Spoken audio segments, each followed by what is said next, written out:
So welcome back. This is lecture 4 of capital gains for CMA Intermediate June 2023 attempt. Okay, so we will start now. Your assessment year is AY 2023-24. Okay, that is applicable for the June 2023 exam. Fine. So we had finished 3 lectures. So I'll just take you directly. So it finished all these things, transactions not regarded as transfer. Okay. And then we had seen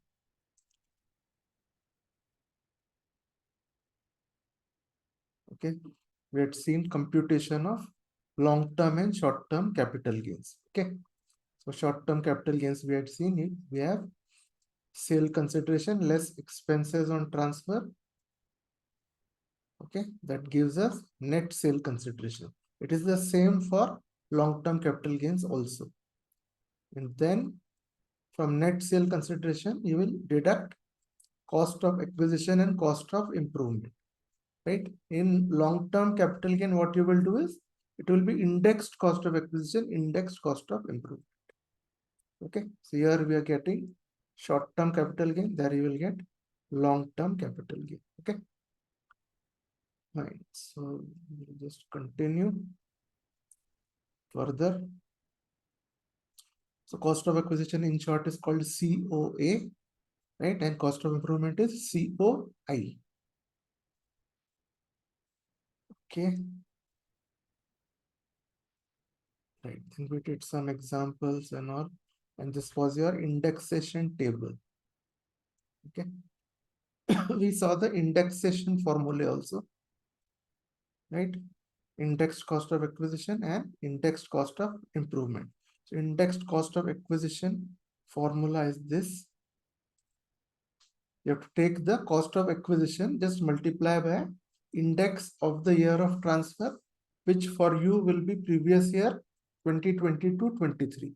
Okay, the value is 331 for that, and divide by index of the year of acquisition. Okay, this is your indexed cost of acquisition. So index cost of improvement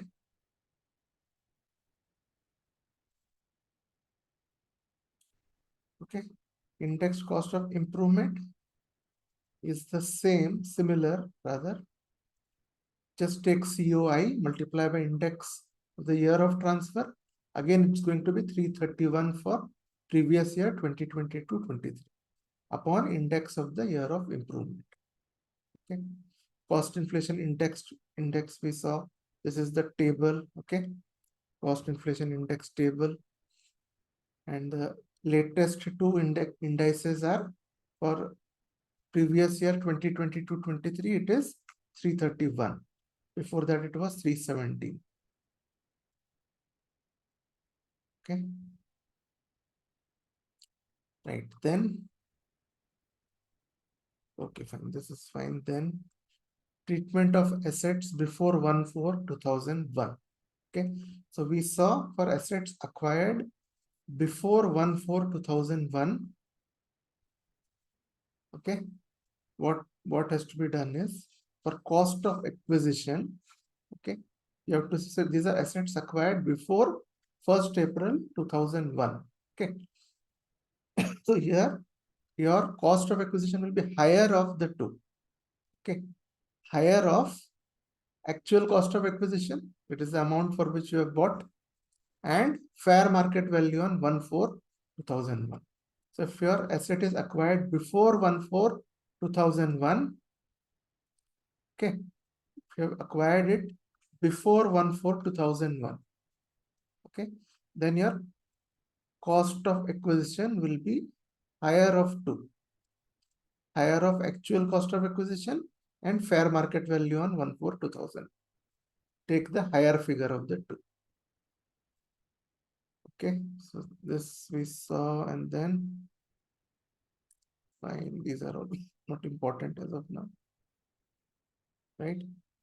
So cost of improvement in this one point we saw, which is important, is incurred by SSE or the previous owner before 1/4/2001.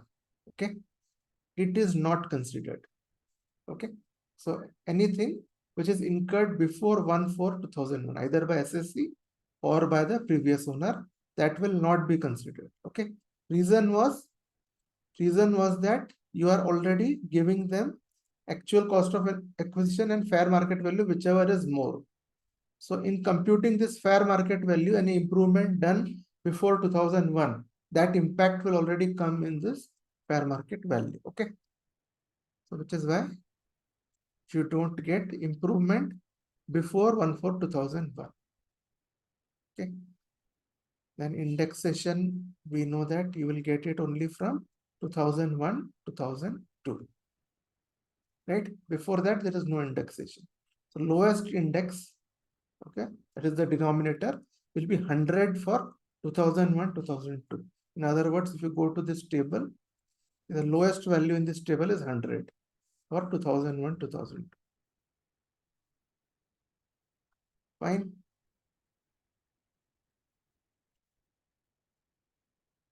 So and then we did these problems and all, right? Then we talked about deemed or notional cost of acquisition, where there is no actual cost of acquisition, where you have not paid any money. There you will have this deemed or notional cost of acquisition. Okay, where you have not paid money for buying it. So first, this set is first set, which is A. Under A, cost of acquisition of previous owner, when you are getting the assets on total or partial partition of HUF. Okay, so you have not paid for it now, right? It is in the books of the HUF already. So you have to take the cost to the previous owner. Okay, and then if you are receiving under a gift, okay, all these cases, the best tip for you would be there will be no amount paid by you, which is why you will take the cost to the previous owner.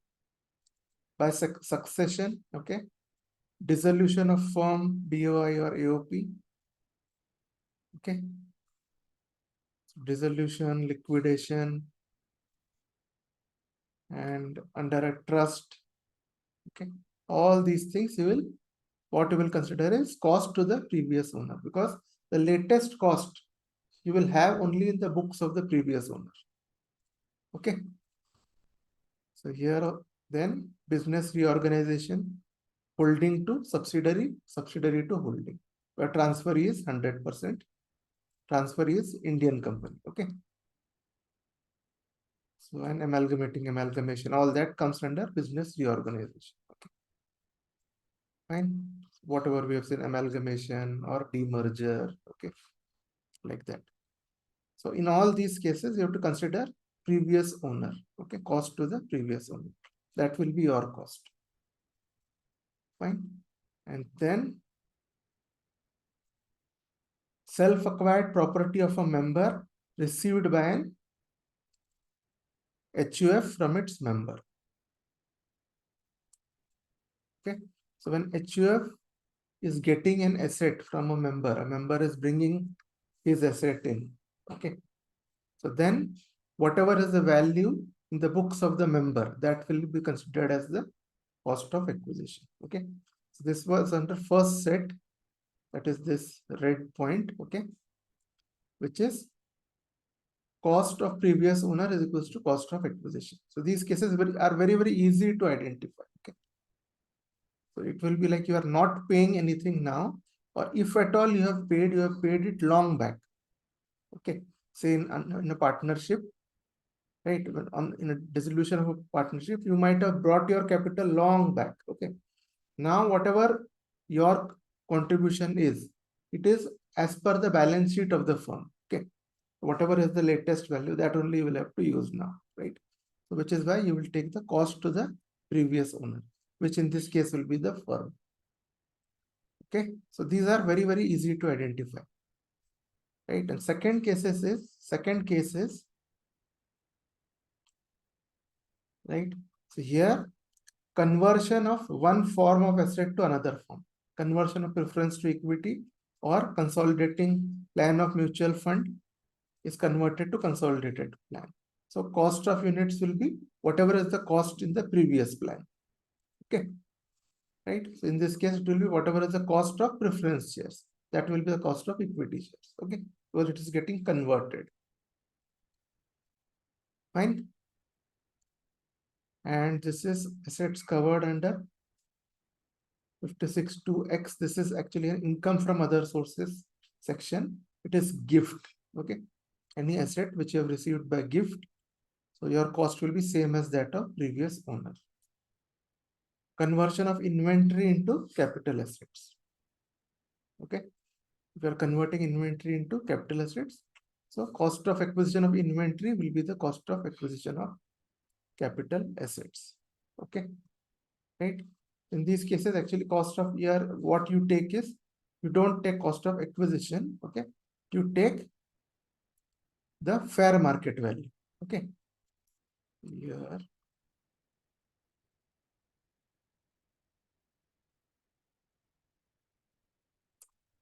Okay.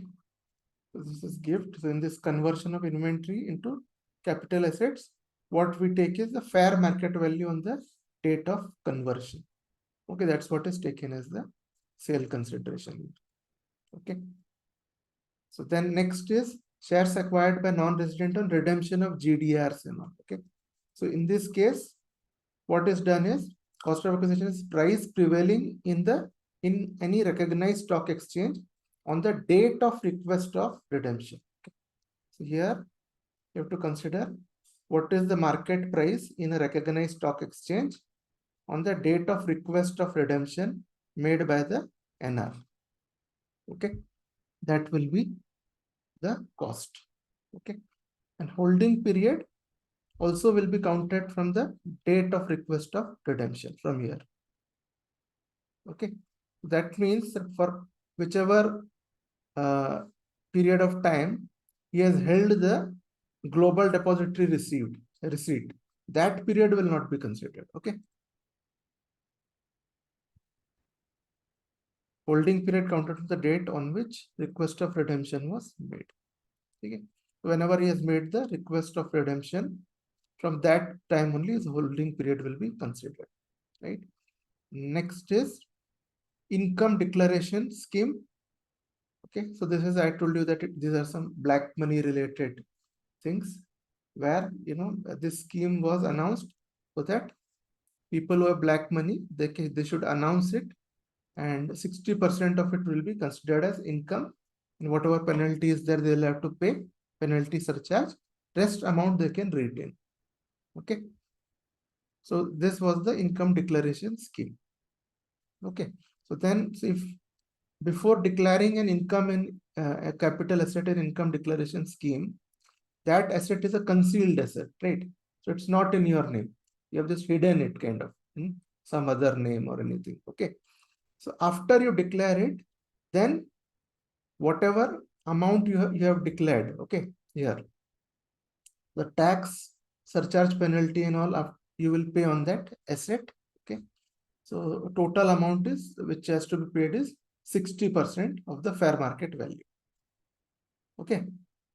So what will be done is, your cost of acquisition here will be fair market value taken for this scheme. So this scheme takes a fair market value. 60% is what you have to pay. Okay. So that fair market value which is determined as per this scheme, that will be your cost of acquisition. Okay. And if it's an immovable property, so period of holding will be reckoned from 1/6/2016. Okay. Period of holding will start from 1/6/2016, which is the date of start of this scheme. Okay. Right. But if you have a deed, you have already registered it with an authority. The immovable property is already registered. Okay. Okay, the sale deed and all is already registered. Then in this case, whatever is the date which you have used for registration, that date you can use. Okay. So mostly these kind of things are, they are not registered properly. They are kind of Benami kind of properties. Okay, in that case, you will use this date. Okay, as the from here you will start counting to know whether they are which kind of assets, long term or short. Fine. This is where we have to continue from today on today. Okay. So the next point is when unit of a business trust became property of the SSE. Okay. In consideration referred to in section 47(17). Okay. This is one of the section of transactions not regarded as transfer. So here cost of acquisition will be cost of acquisition of the share. So what is this? Unit of business trust, okay, became the property of the SSE. So this is that special purpose vehicle point. I'll just show you this point, section 47(17).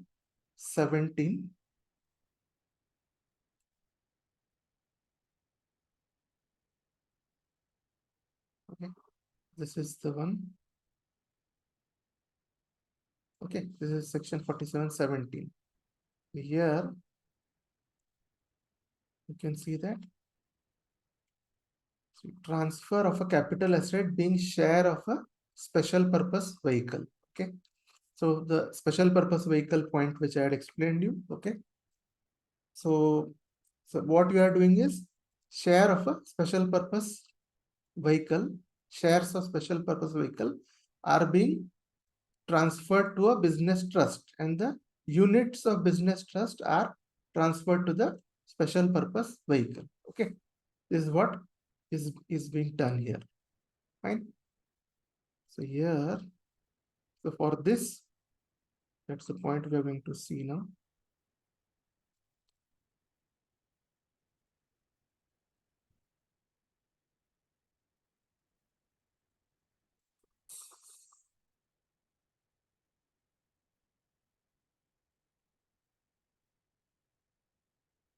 Okay, so here when a unit of business trust becomes the property of assessing in consideration of this transfer. Okay, such transfer, the cost of acquisition will be cost of acquisition of the share. So what is happening here is, okay, we have a business trust here. Okay, it has formed a special purpose vehicle. Okay, SPV. And what it has done is it has got units. So it is giving units to the SPV and taking the shares of the SPV. Okay, so it will hold entire shares of the SPV so that it can fully control the SPV. Okay, so now whenever these units, okay, the number of units which it has given to the SPV, okay, what will be, how will you find the cost of these units? So what has to be done is, now this, whatever work this SPV is doing, business or whatever, right? So the SPV will have the value of its shares, okay? It will have its balance sheet, okay? And it will have its net worth, assets minus liabilities, okay? Based on that, its shares will be valued, correct? So value of these shares is 100 per share, right? And let us say units are also 100 now, okay? Let us say units given are also 100. So how will we find the cost of these units? It will be same as cost of these shares, correct? You have just given this and taken that. So cost of these units will be same as cost of these shares. Okay, so that is the point here. Fine. So business trust definition is not very important to you. Okay. So these are its trust registered as infrastructure investment trust and real estate investment trust. So these are called as IIT and REIT. Okay. These are kinds of trusts. Okay. These trusts normally deal with real estate kind of things. Okay. Infrastructure is much bigger things. Okay. It deals with infrastructure formation and all that. And real estate is general real estate. Okay. These are kinds of trusts. Okay. And units are required to be listed on a recognized stock exchange. Right. So this is what is a business trust. Right. Fine. So now, so next point which we are going to see is, okay, next is your this thing, uh, mutual funds. Okay, we're talking about mutual funds. COA of a unit segregate in the segregated portfolio. Okay, so is equals to amount which bears to the cost of acquisition of a unit held by the SSE in the total portfolio, the same proportion as the NAV of asset, same proportion as NAV of the asset transferred to segregated portfolio bears NAV to the NAV of the total portfolio immediately before the segregation. So what they are trying to say here is, this is little technical language. Okay, so here, so you have total portfolio and segregated portfolio. Okay, so here you have total portfolio. Okay, and you have segregated portfolio.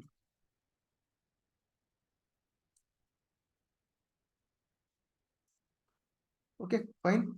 So what they are saying is, say now when the portfolio is segregated, some part of this total portfolio is converted to this segregate portfolio. Okay, let us say it has total assets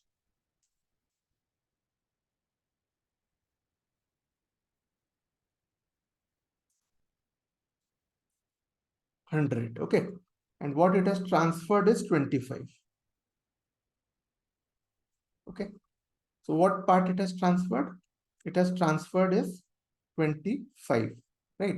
So what this point is saying is, now we can say that the segregated portfolio has assets which is 1/4 of the total assets, right? 25 upon 100, okay, which is 1/4 of the total assets, correct? So what they are saying is, to get the value of 1 unit of the segregated portfolio. Okay, so now we want to find out value of 1 unit. Okay, so how you will find the value of 1 unit? Take the value, this is already there. Okay, total portfolio is already there and probably trading in a stock exchange. So you will have value of 1 unit here. Okay, so take a value of 1 unit of total portfolio. Okay, TP, let me say, total portfolio. Okay, and just multiply it by 25 upon 100. And you will get the value of 1 unit of segregated portfolio. This is what this point is saying. Okay, sure. Right, COA of the original units is deemed to have been reduced by such amount. Okay, whatever amount of units you are saying that you have transferred this much to the new portfolio, so original portfolio will be reduced by that much amount, correct? Fine. Then period of holding, how you will find out for segregated portfolio, you will include the period of holding of the original portfolio also. Okay, fine. SEBI has permitted creation of segregated portfolio of debt and money market instruments by mutual fund schemes. This is just general information. Okay, and unit holders in the affected scheme are allotted equal number of units in the segregated portfolio as in the main portfolio. Okay, they are allotted equal number of units. Okay, but value of the units might not be the same. Okay, but they are given equal number of units. Fine. So then, so this is done.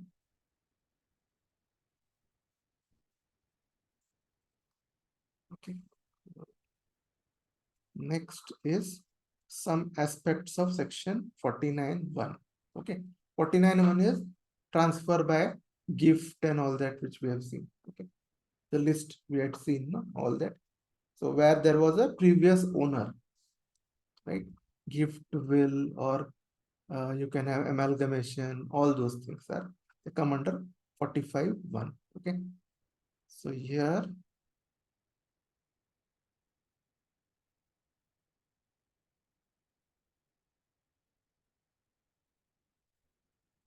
Okay, so here first thing is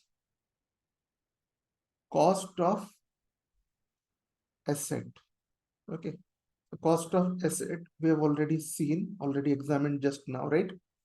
Where cost of previous owner is ascertainable. Okay, so his cost will be your cost. Okay, if you have got a property, say from your dad, okay, then the cost of acquisition will be whatever is the cost of acquisition for him. Okay, so cost of acquisition, it is considered as one single transaction. When you get any asset from a gift, will, etc., it's considered as one single transaction. Okay, so the previous owner is considered as you only. The cost of acquisition of the previous owner, if you can find out, then take the cost of acquisition. If you cannot find out, so in some cases the cost is not ascertainable, okay, then what you will do, just take fair market value on the date when previous owner acquired it. That will be your cost of acquisition. Okay, and for improvement, cost of improvement, okay, again, if it is gift, will, etc., these kind of things, okay,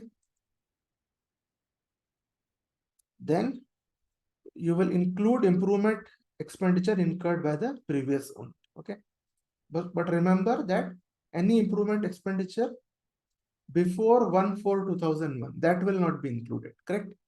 But if improvement expenditure is done after 1/4/2001, whether by you or previous owner, that will be included. Fine. Okay, so next is period of holding. So period of holding you already know, right? We had done some problems and all. So you will consider the period of holding of previous owner, okay, to find out whether it is short term or long term. We'll add the period of holding of previous owner. POH is what? Period of holding. Okay. Now indexation benefit, okay, for cost of acquisition for COA, it's available from the year when the property is first held by the current owner. Okay, so from that year you will get indexation when you have first held it. Okay, so fine, and then this, so these points are very important from problem point of view. So formula for index cost of acquisition is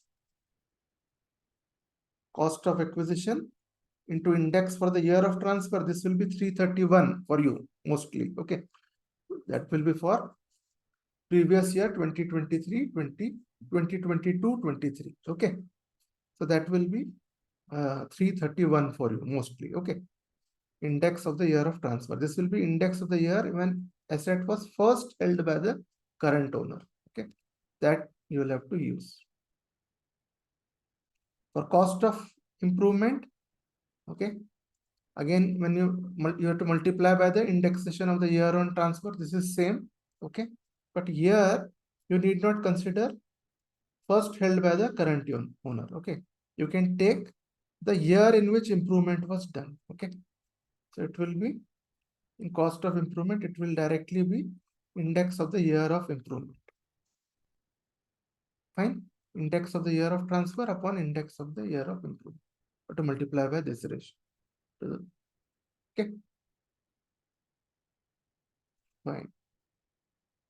So then, okay, so previous owner means the last owner who acquired the asset through a mode other than mentioned above. Okay, so what this point means, it's a very important point, because say, okay, now you, okay, you inherited a house. Okay, you inherited a house from your father. Okay, he inherited it from his father. Fine, it's an ancestral house from your father. From your father's father, it went to your father. From your father, it went to you. So now for you, if say you have sold this property, what is the meaning of previous owner for you? The previous owner is your father's father. The first person who has actually purchased or created that property. Okay, who hasn't got it from inheritance or gift will like that. So that person, you can call the original owner. Okay, that original owner is the previous owner. Okay, always. Fine. So let's do one problem here. Chalo.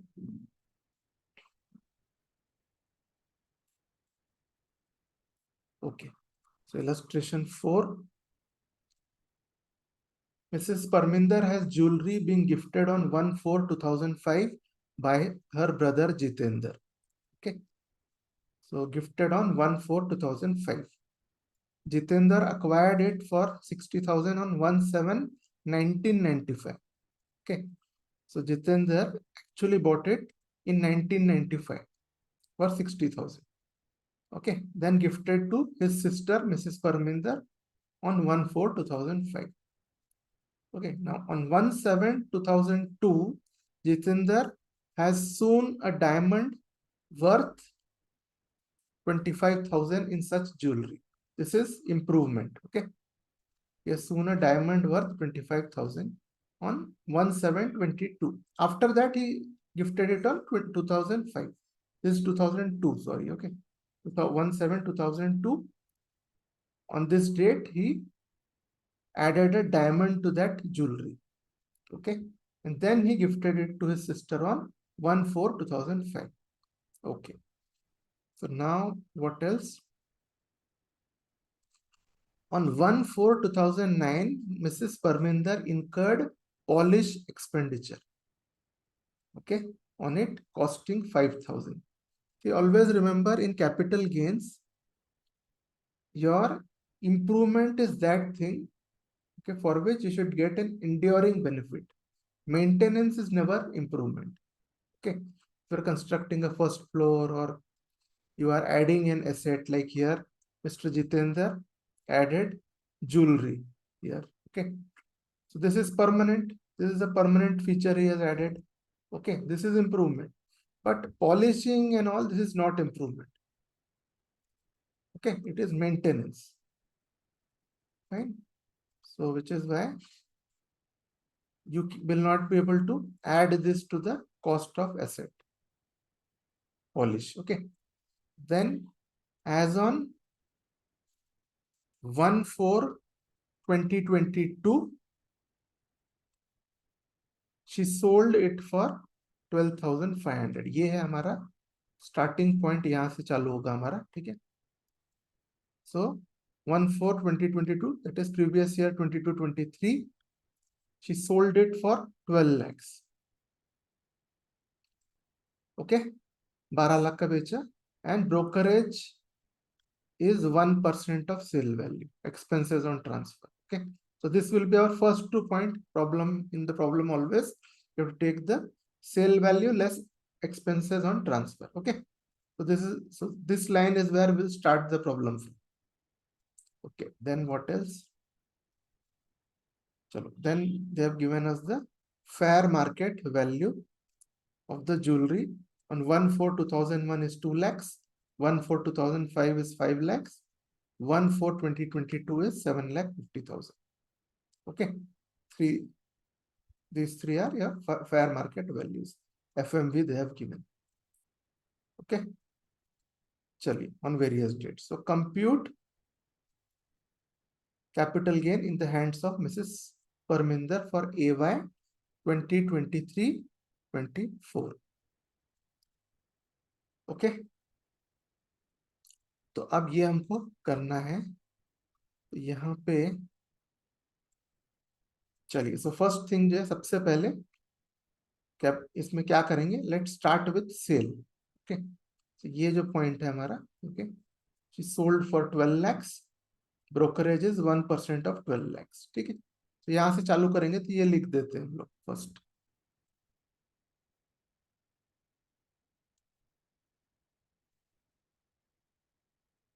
Okay,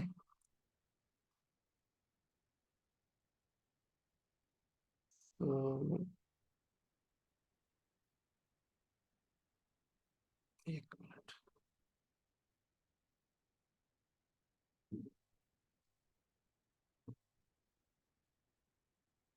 ठीक है, तो sale consideration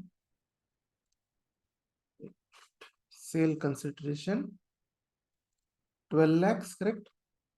So less expenses on transfer, which will be 1% of 12 lakhs, that is 12,000.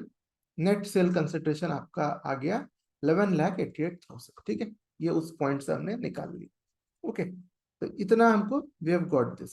Now next we just have to find out index cost of acquisition and index cost of improvement. Okay, ये दोनों निकल गए तो then you will get capital gains. So always remember the format लिख लिया आपने. So आपका brain में भी इट विल नैरो डाउन हो जाएगा कि आपको करना क्या है, आपको क्लियरली समझेगा. Okay, many times when you see the problems, bigger problems, you will not understand कहाँ से चालू करो. सो आप रफ में या कहीं एक बार फॉर्मेट लिख लेंगे ना, तो आपको समझ में आएगा ओके क्या हमको चाहिए, what you have already got and what you need. Okay, so index cost of acquisition and index cost of improvement, और ये दो चीज हमको निकालना है. ठीक है, तो इसके लिए हम देखेंगे, लेट्स गो बैक. ठीक है, सो ऑलवेज ये इसमें हम क्या क्या अभी तक देखें, that you will use the cost to the previous owner, right? So हमको चाहिए cost to the previous owner. चलिए, so who was the previous owner here? It was Jitendra. ठीक है, ही बॉट इट ऑन 1/7/1995. तो ये है बिफोर 2001-2. ठीक है, सो व्हाट इसमें क्या किया जाता है, हमने ऊपर देखे थे that you will take cost of acquisition और FMV whichever is more. ठीक है, तो if you have bought it before 2001, 1/4/2001, ठीक है, then you have to take cost of acquisition or FMV on 1/4/2001, whichever is more. So this is 60,000. Below we have been given FMV. Okay, so FMV on 1/4/2001 is 2 lakhs. So which is more? 2 lakhs. ठीक है, so हम इसका cost of acquisition will be 2 lakhs हम लेंगे. Okay, तो ये एक चीज आपको समझ गया, how you will get the cost of acquisition. So after you got the cost of acquisition, next problem is how will you index it. ठीक है, उससे भी पहले चलिए हम बात करते हैं, even before that, is it a long term capital asset और a short term capital asset? That is the very first thing. Okay, so we know that the previous owner bought in 1995 and you will include the time of previous owner also. So 1995 कहाँ, और then they have sold it in 2022-23, correct? So it is easily a long term capital asset. ठीक है, so now you have found the cost of acquisition which was 60,000 or 2 lakhs, whichever is more. So we took 2 lakhs. Now for indexation, ठीक है, indexation के लिए हमको क्या करना पड़ेगा? We said, मैंने आपको बताया था कि कॉस्ट ऑफ एक्विजिशन में, okay, you will always take index of the year when the asset was first held by the SSC. It was gifted on 1/4/2005. Okay, and sold कब है? ओके, सोल्ड इज हमारे अभी के current year में, assessment year 2023-24. Okay, sold in 2023-24, सो यानी previous year 22-23. ठीक है, तो वो तो है 331 हमको मालूम है. ओके, देन और आपको you will divide by 331 upon इसका इंडेक्स 2005-6. ठीक है, आप ये देखेंगे 2005-6 का क्या इंडेक्स है, will see from the table. ठीक है,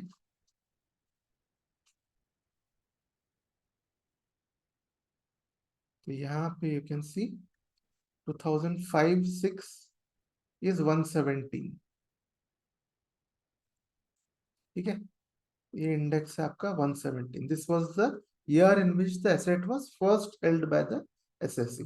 सो वी विल टेक दिस, और ये तो हमको मालूम ही है 22-23 का 331 है. So it will be 331 upon 117. Okay,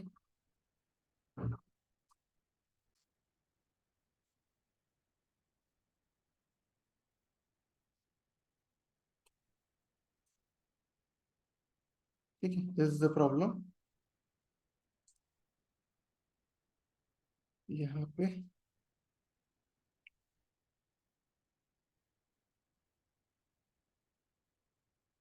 2 lakh into 331 upon 170, so that will give you this. This is how you got indexed cost of acquisition.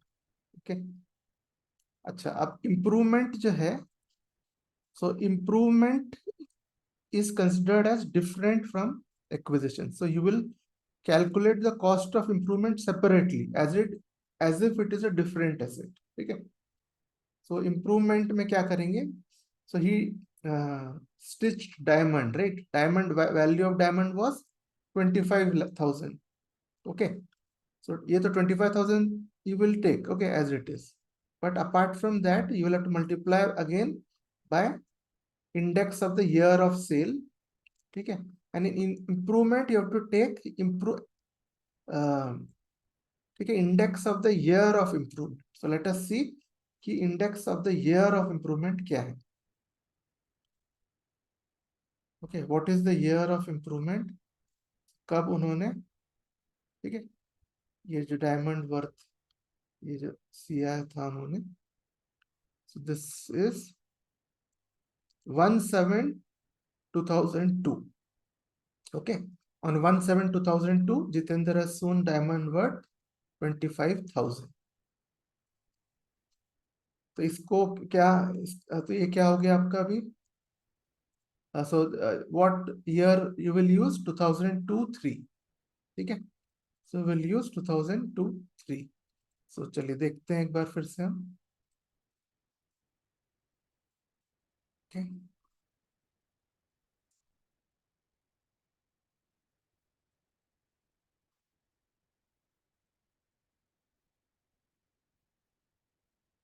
ठीक है, so here 2002-3 is second वाला 105. ओके, इसीलिए 105 यूज हुआ है. ठीक है, so here सेकेंड वाले इसमें we have used 105, इसीलिए 331 upon 105. So इसको if you see improvement को कैसे हमने कंसिडर किया है, as if it is a separate thing. इसके साथ जोड़ा नहीं है, right? Just take improvement separately and use the years as if improvement is a separate asset. ठीक है, उसका अस्तित्व ही अलग है, ये मान के हमको चलना है. Okay, so if you do this आपको ये मिल जाएगा. इफ ऐड इंडेक्स, दोनों इंडेक्सेशन को add it, you will get 644,612. Okay, so then take net sale consideration minus 644,622 and you will get long term capital gain. ठीक है, this is how इसको हमको करना है इस प्रॉब्लम. ओके, ठीक है, अंडरस्टूड. So इसमें there are some notes which we can see. One is FMV on 1/4/2005 and 2022 are irrelevant क्योंकि in capital gains you need only FMV of 1/4/2001. Okay, otherwise you need market value only if you do not have actual cost of acquisition. Otherwise you don't need. If you have actual cost of acquisition you don't need FMV. ठीक है, so चलिए ये सब notes है जो हमने already देख लिए हैं. Okay, we have already discussed this while solving. तो ये सब you can, if you want you can go through. We have already discussed this point. Okay, policy expenditure is not improvement. ठीक है, it is just maintenance expenditure. Okay, okay.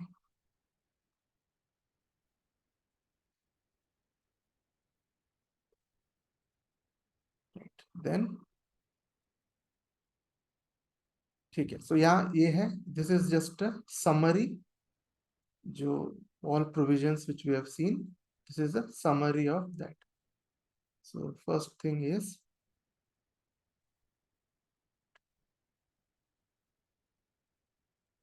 okay, let's summarize it.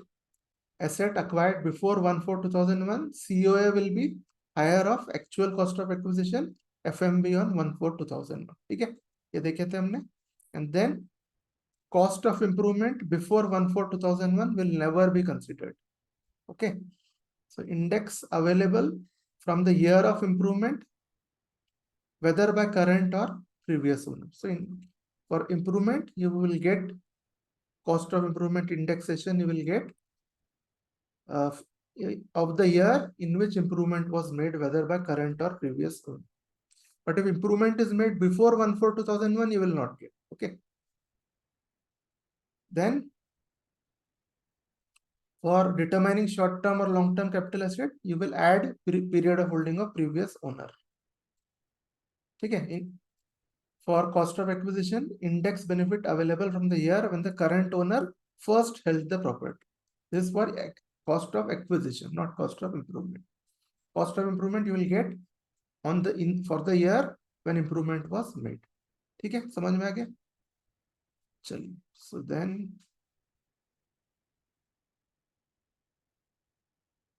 okay, so चलिए अब now we'll go ahead with the next point. These are cases where indexation benefit is not available. Okay, in this thing in your notes, I specifically underlined in red debentures or bonds. So you have to remember always that for debentures or bonds, no indexation benefit. Okay, always remember, even if it is long-term capital asset, for debentures or bonds, no indexation. Okay, there's only one exception here, which is capital indexed bonds. Okay, so if capital indexed bonds are issued by government, okay, or sovereign gold bond issued by RBI, okay, in these two things indexation can be done. So clue for you is there here itself. ठीक है, नाम ही है उसका, देखिए capital indexed bonds, and indexation मिलेगा, वही बोल रहा हूं. Okay, right, because in bonds में नहीं मिलता, but if they are issuing by saying capital indexed bonds, that means you will index. Okay, ठीक है. So दो टाइप के bonds which are indexed are capital indexed bond and your sovereign gold bond issued by RBI under sovereign gold bond scheme 2015. Okay, ठीक है. सिर्फ ये दो bonds में you get index, otherwise debentures or bonds no index. So ये सारा list you are seeing, okay, no index, no indexation list. ठीक है. So one is debentures or bonds. Remember those two exceptions. Slump sale में you don't get indexation. Okay, so you don't get indexation in slump sale. Okay, slump sale क्या होता है, ये आपका PGBP में discussed है. Okay, so when you are selling an undertaking at one wholesome price and you are not assigning values to individual assets, then it is a slump sale. Okay, चलिए, so slump sale आ गया तो no indexation. Okay, equity shares and equity oriented fund जो है, ठीक है, this is section 112 capital A. Equity shares, equity oriented funds and units of a business fund, business trust, ये तीन चीज इसमें आते हैं. For these three things, if it is covered by section 112A, this is long term capital gain. ठीक है, so ये आपका, आप इंडेक्स नहीं कर सकते इसको. Okay, so next is certain transactions by non-resident capital gain arising on the transfer of shares or debentures of an Indian company acquired in foreign currency. तो मतलब it is very much like a FCCB, foreign currency convertible bonds. ठीक है, तो उसमें जो है FCCBs you will not get indexation. ठीक है, so चलिए, it will be computed as per proviso to section 48. We have a discussion on this computation. ठीक है, so we will talk about it later on. It will come later in the chapter. Okay, चलिए, then further, in case of transaction under 115AB 115AC, index benefit is not available. ये again आपका वही सब है, this is your GDR, उस type के transactions. ठीक है, So GDR kind of transaction like FCC भी हमने देख लिया ऊपर. Similarly, GDR also, there will be no indexation. And this is a special type of GDR. Last one, GDR purchased in foreign currency by a resident individual, being employee of an Indian company. This is a specific case. For this, there is no indexation. In general, also for GDRs, which are covered by 115 AC में GDR cover होता है. So in this, you don't get indexation. तो बस याद रख लेना कि short में ये सिर्फ ये इंपॉर्टेंट इसीलिए है कि आप लोग भूल के इंडेक्सेशन कर देंगे. Okay, that's why you have to remember. Short में कैसे याद रखना है आपको? Main thing what you have to remember is debentures और बॉन्ड्स, नो इंडेक्सेशन. फाइन, ठीक है. Second is slump sale, no indexation. Okay, ठीक है. स्लम्प सेल में नो इंडेक्सेशन, ठीक है. थर्ड इज इक्विटी शेयर्स और equity oriented fund referred to in section 112 capital. ठीक है, तीन चीजें आती है इसमें 112 कैपिटल में. जब equity shares, equity oriented fund and units of a business trust. Okay, so no indexation. और ये है सर, ये है आपको FCCB. ठीक है, यहाँ पे आप जनरली आप इसमें बस ये बोल दो GDR FCCB. ठीक है, देयर इज नो ये, ठीक है, there is no indexation, right. और ये भी एक्चुअली इट इज GDR ही है. ठीक है, so even if you don't remember this sections it is okay. ठीक है, और ये एक स्पेसिफिक केस है, GDR purchased in foreign currency by resident individual being employ of an Indian company. इसको अलग से याद नहीं भी रखे तो कोई प्रॉब्लम नहीं है, because you are already saying for all GDRs there is no indexation, so this is also a GDR, right. So इसको if you don't remember separately also it is fine. तो बस ये चार चीजों का आपको याद रखना है main. No indexation list. Okay, fine. So then next जो है is illustration 5. so here Miss Isha has 1010% debentures of X Limited.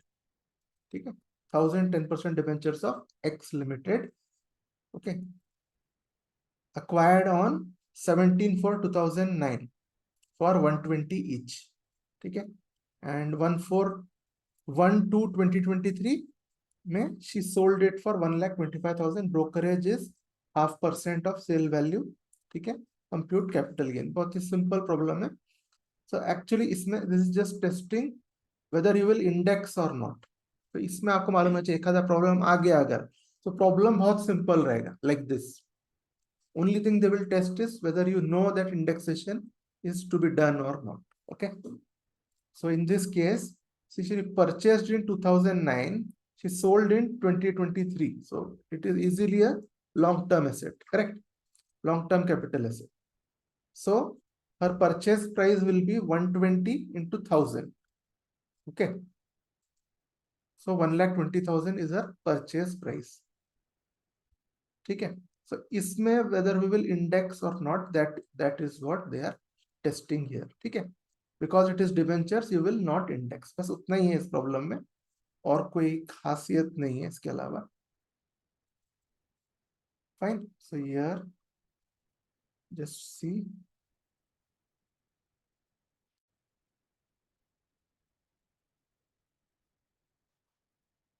Okay, so here sale consideration less expenses on transfer. Okay, 0.5 of sale consideration, 0.5% is expense of transfer, net sale consideration. Okay, till here you have got cost of acquisition is 1000, debentures of 120 each. Okay, which is 1,20,000. Okay, there is no cost of improvement, right? So total is 1,20,000 cost. So the main point is here, see, we are not indexing it. That's the main point here. So your capital gain will be 144,275 minus 1,20,000. Okay, so this is your long-term capital gain. No indexation. Okay. is what you have to remember. Chali. So then next is we'll talk about notional sale consideration. Okay. Continue. We'll just take a short break of 5 minutes.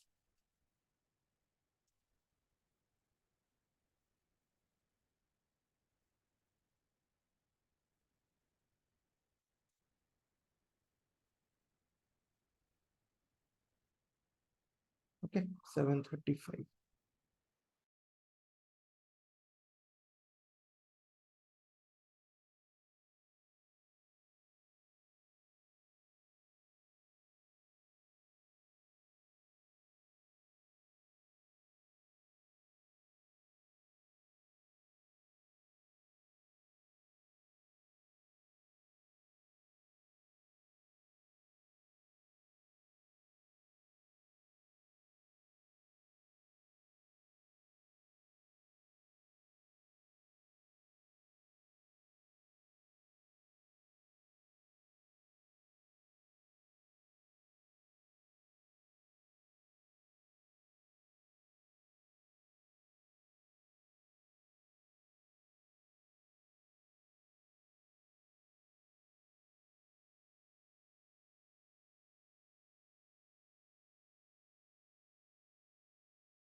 Okay, so let's continue. So next point is notional sale consideration. Okay. So now, in many cases, you will not have actual sale value. Okay. In that case only, we will take notional sale consideration. So what are those cases? Okay. First thing is one.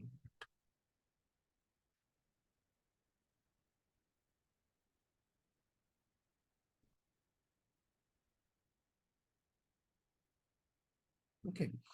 So these are cases of notional sale consideration. First thing is insurance claim received on damage or destruction of capital asset. Okay. So here you have not actually sold it, but your asset is destroyed and you have got insurance money. So this insurance value will be your deemed consideration. Okay. So compensation received in cash, or if you have received assets from insurance, okay, then fair market value of those assets. That will be your compensation. Okay. The first case is insurance claim. So whatever you have received from insurance, that will be your consideration. If they have given in kind, okay, then take the fair market value of those assets, right? Second is conversion of capital asset into stock in trade. So when you're converting capital asset into stock in trade, you are not selling them actually, right? So you will not have real consideration. So you have to take notional consideration, which will be fair market value on the date of conversion. Fine. So these two are over. And then transfer of capital assets by a partner member. Okay. So a partner or member is transferring capital asset to firm AOP BOI as capital contribution. In other words, partner or member, okay, is bringing in his capital contribution. Partner member is bringing in his capital contribution. Okay. So in this case, what should we do? Okay. Actually speaking, if you know the fair market value of those assets, that should be taken actually, right? But remember this point that that is not done here. What is done is whatever amount is recorded in the books of account of the firm AOP BOI, okay, that is treated as the value of assets. Okay. So amount recorded in the books of accounts of the firm AOP BOI is the value of the assets. So you can say they can write a lower value. So they can write a lower value, but then when the firm will sell it, okay, then it will have to pay a higher capital gain, right? If the cost of acquisition is lower. So in the end, it is covered. Okay. In the end, you will get the relevant capital gain.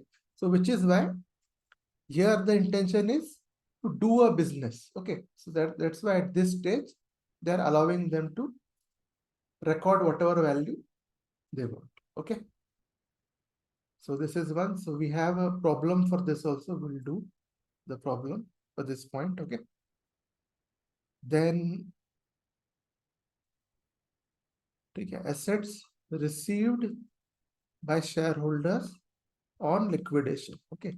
So you know that assets received by shareholders on liquidation is not transfer from the point of view of company. For company, it is not transfer. Okay. Fine.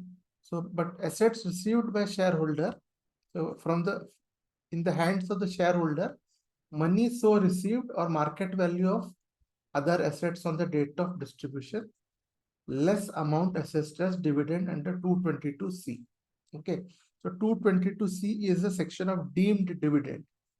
Okay, which is where there is which is not a real dividend given, but we are treating it as dividend. Okay. This will be covered in income from other sources, your next chapter in detail. I'll just give you a short idea of what this is. Okay. Here, so asset received by shareholders on liquidation. Okay. So here, so it is transfer in the hands of the shareholder, not in the hands of the company. Okay.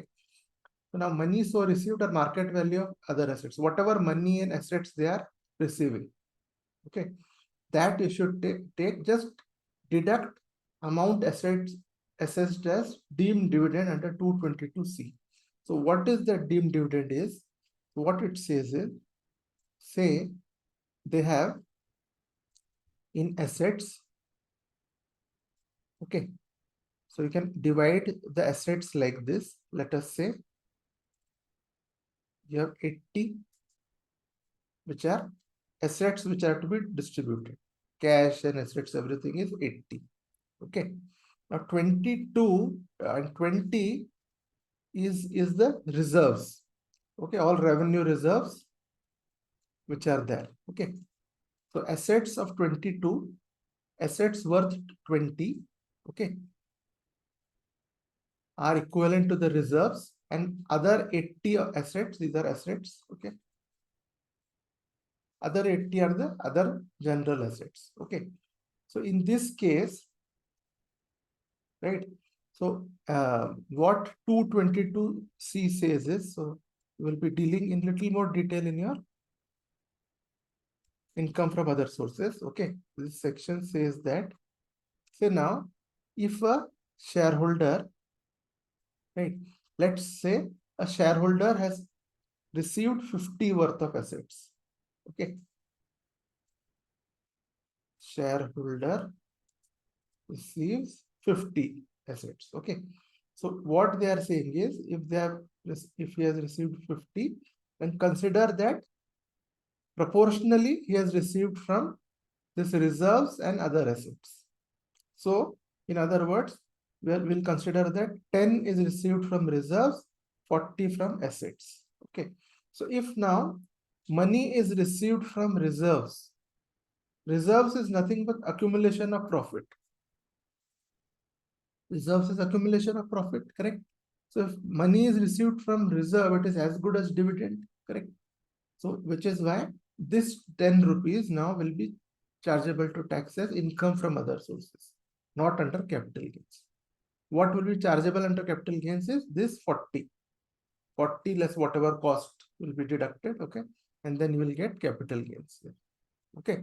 So this 10 will be chargeable to taxes income from other sources. So that is this point. Okay.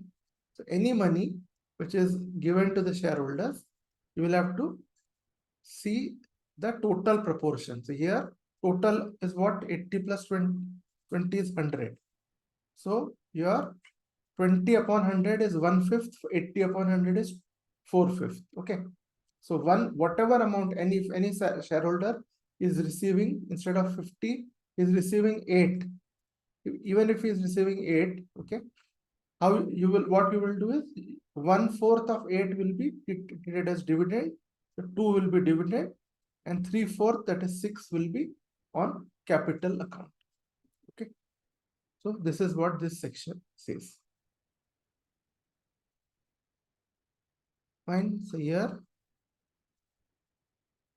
fine. This is done. So next one is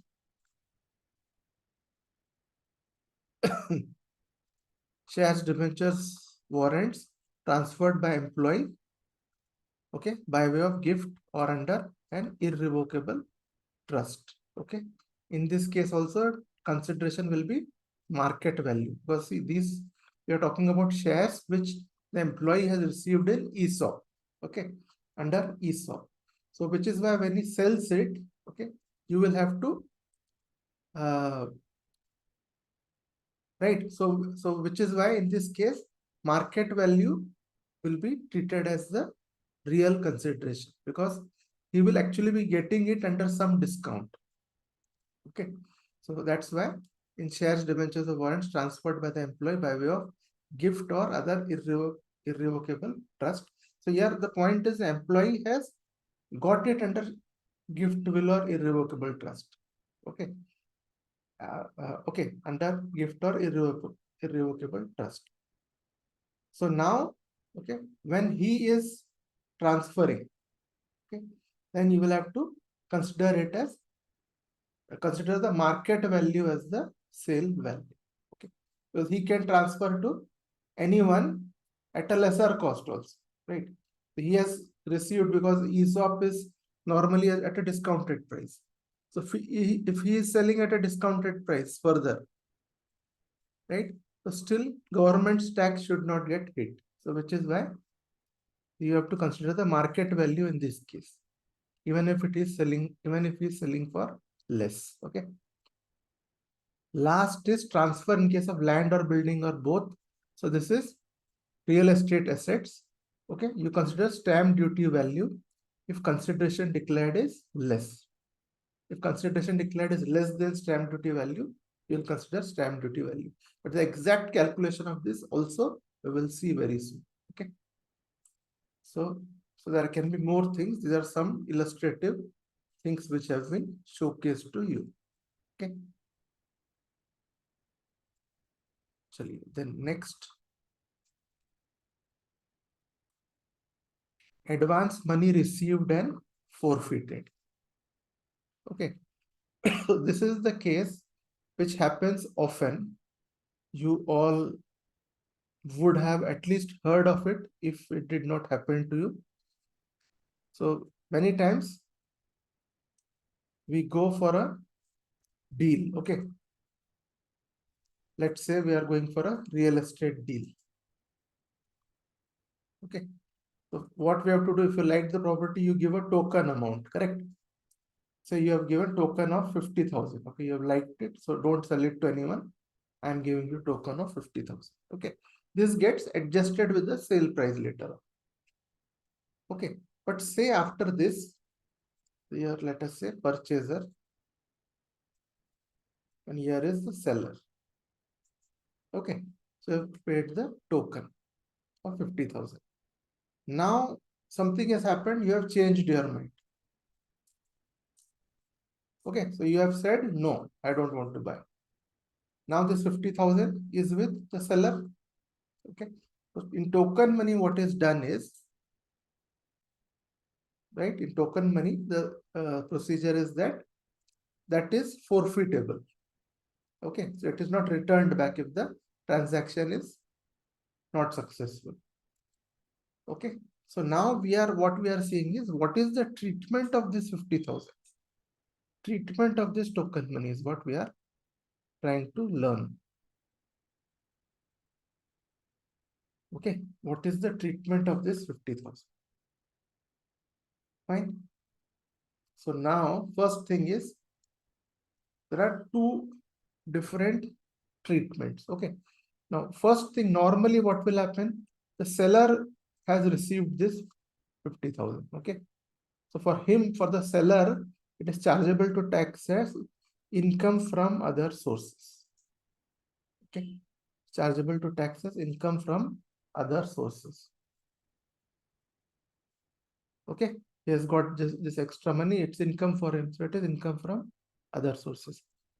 So this is first thing. One more treatment is, sometimes it happens that it's not always, it will not happen that your purchaser has changed your mind. Sometimes the seller can also change his mind, correct? And there can be, in this agreement, there can be a clause. If anyone changes his mind, he will pay 50,000 to the other. Okay. If anyone changes his mind, he will have to pay 50,000 to the other. That can be a clause. Okay. Right. So suppose, let us say, seller has done some default. He is now not ready to sell. So this change, his mind is going here. Right. So then this purchaser will get 50,000. Okay.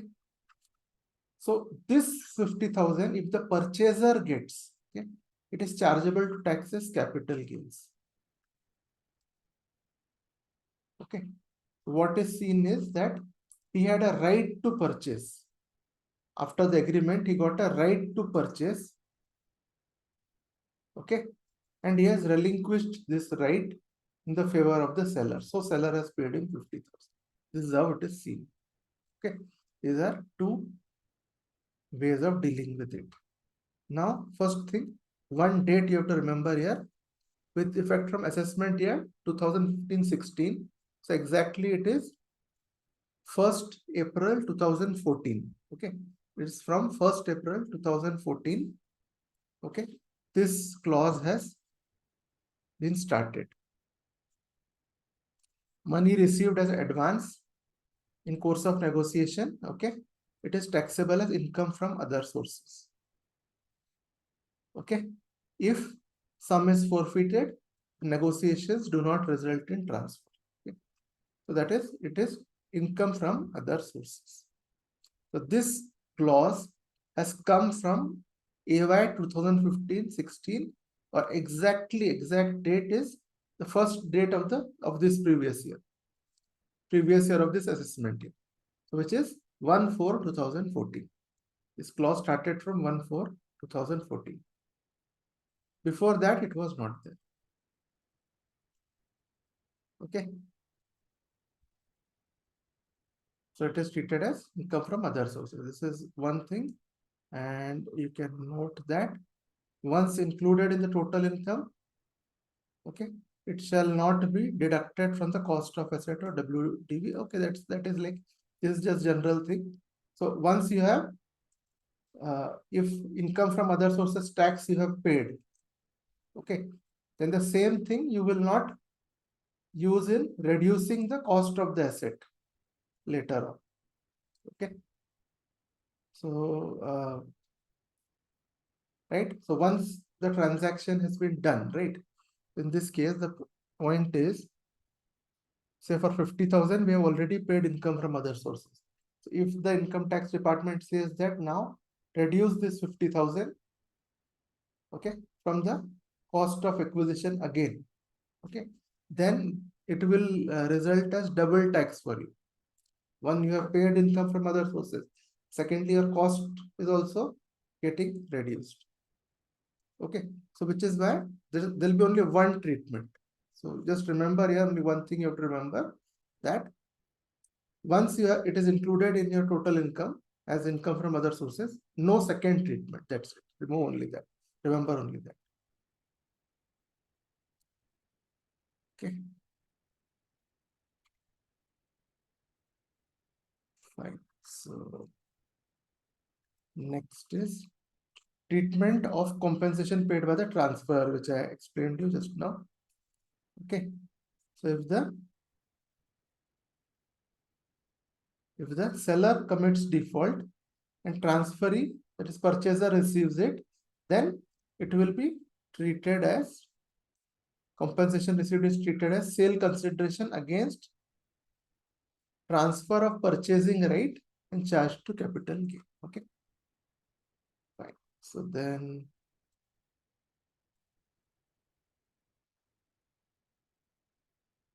fine. So this is the treatment of transferor, for transferor, compensation paid by transferor. Okay. Seller is paying the compensation. Normally seller will pay. Okay. Sorry, normally purchaser will pay the compensation. So this is paid by seller. That is the second case. Nature of transfer of asset is right to purchase. Nature of transfer is relinquishment of right to purchase. Cost of acquisition is nil. Sale consideration is amount of purchase. Okay, compensation. Fine.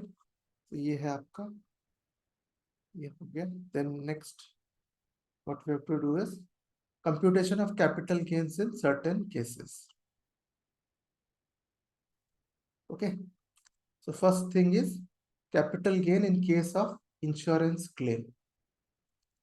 Okay. So capital gains in case of insurance claim. So here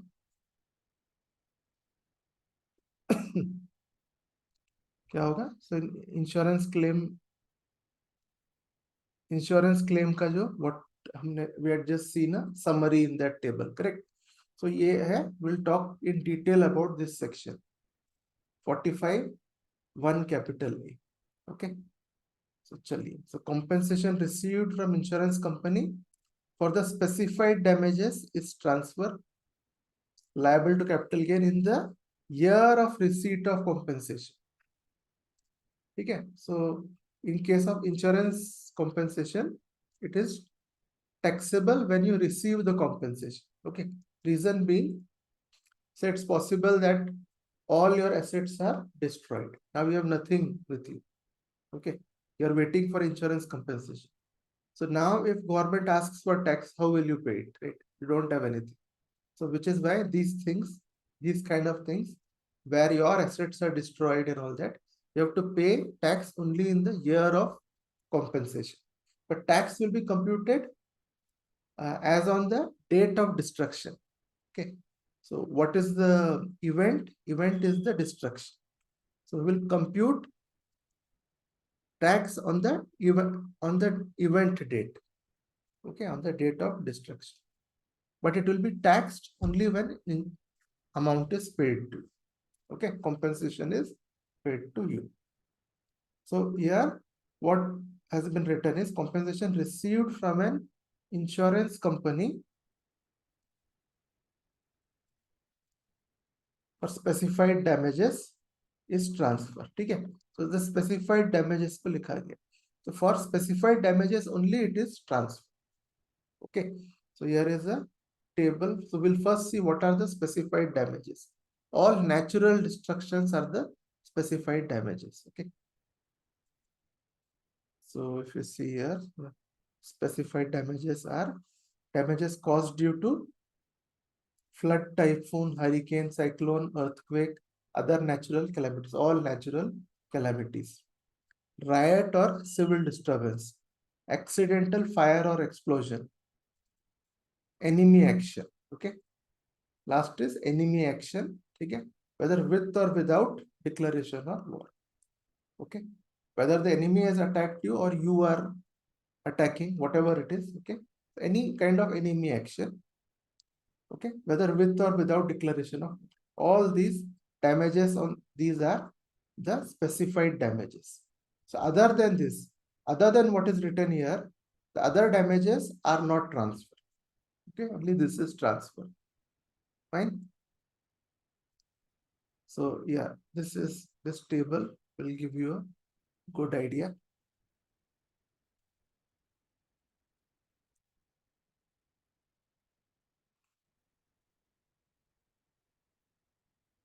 Just 1 minute.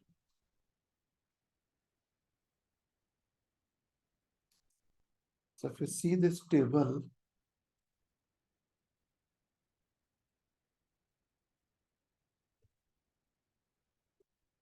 okay, first thing is cause of damage is specified.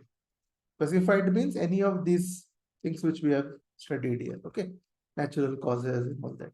If it is one of these specified things and you have received, then there can be two things which are happening. One is you have received insurance claim. Second is you have not received. Okay. So if you have received insurance claim, then it is transfer. So in other words, what we can say is, okay, there is a damage and it is under the specified list and you have received insurance claim. Then it is transfer liable to capital gain. In other cases, so if there is no claim, okay, it is a specified damages, but you have, let's say you have not insured it. Okay. Or you have insured, but it didn't get admitted, there is no claim. Okay, then no capital gain. And second thing is, the first thing we said is, if it is specified, that is this list. Okay, if it is not specified, then it is not transfer. Okay, so this is what this table says. Fine. So here again, so meaning of various terms regarding your insurance.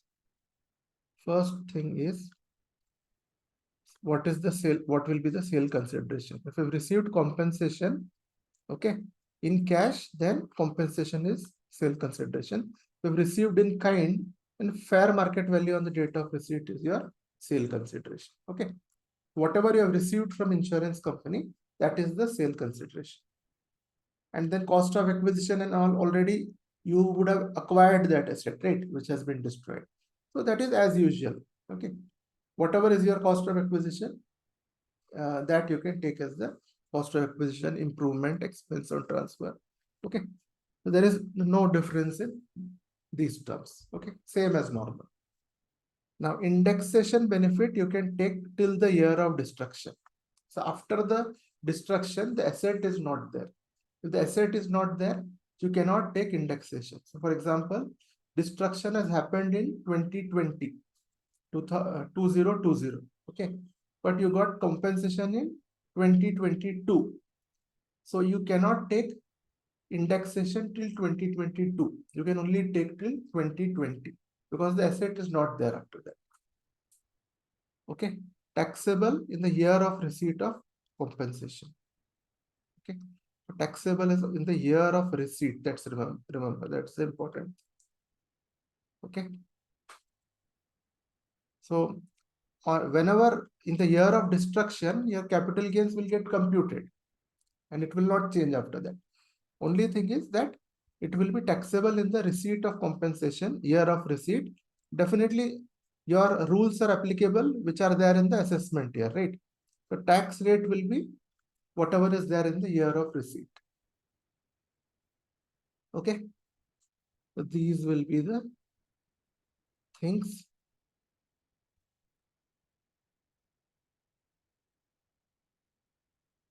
Okay, the next is compensation received for damage of machinery.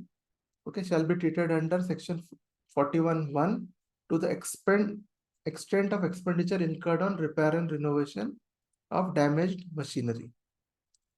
Okay, and such expenditure is allowed under section 31. So if there is damage of machinery, okay, then what will happen is, so 41(1) means it will be treated as income. Treated under 41(1) means it will be treated as income. Okay, 41(1) talks about those cases where you have earlier taken a deduction, but later on you got that income for which you have taken deduction, you have got that income. So that is fully taxable. So the thing is, compensation received for damage of machinery, it will be treated under section 41(1). So meaning is compensation will be treated as your revenue.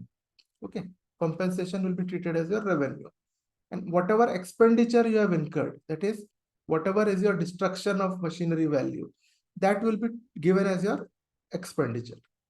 Okay, so in other words, whatever compensation you are getting, that will be seen as revenue, and whatever is your loss, that will be seen as expenditure. Okay, and but if compensation is in excess of repair and renovation, that will not be taxable. It will be capital receipt, not liable to tax. Okay, so if your machinery, okay, say cost is 50,000. Okay, destroyed. This has been destroyed fully. So insurance compensation. Okay, what is your insurance compensation? Say you have got 60,000. So this out of the 60,000, 50,000 will be seen as the cost. Here 50,000 will be seen as revenue, and whatever is over 50,000, this 10,000 will be separated and it will not be taxable. Okay, only so 50,000 will be split into 50 and 10. Okay, this will get matched up and this will not be taxable. Okay, so this is for compensation on damage of machinery. Fine.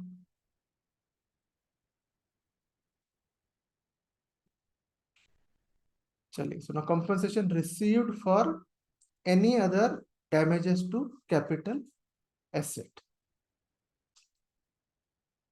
Okay, compensation received for any other damages to capital asset, that is apart from the specific list which we saw. Okay, so certain examples are loss due to theft, road accident, sinking of ship due to technical error. These things were not there in that list, right? So it is capital receipt, it is not liable to tax. Okay, right? Compensation received for damages to non-capital asset, an asset which is not capital asset. Okay, so revenue receipt is chargeable under 28, which is PGBP. 56 is income from other sources. Okay, so non-capital asset will be chargeable either under 28 or 56. Compensation received on theft of stock in trade is business income. Compensation received on theft of stock in trade, okay, is business income. Fine. So stock in trade is what? It's a revenue asset, correct? If that is stolen, you are getting compensation. You will see it as if it is sold. If stock in trade is sold, what will arise? PGBP. So this will be taxable as PGBP. Okay. Destruction of asset without insurance. Okay. That is not transfer. If you have not done any insurance, it is not transfer, as we saw in the table there, in the chart, correct? So let me show you again here. Okay. See here. So if one is this specified, okay, if it is not specified, it is not transfer. Okay. Anything other than what is specified, the damage is specified, it is not transfer, first thing. But if it is specified, but there is no claim, then also there is no capital gain. Okay. Remember that.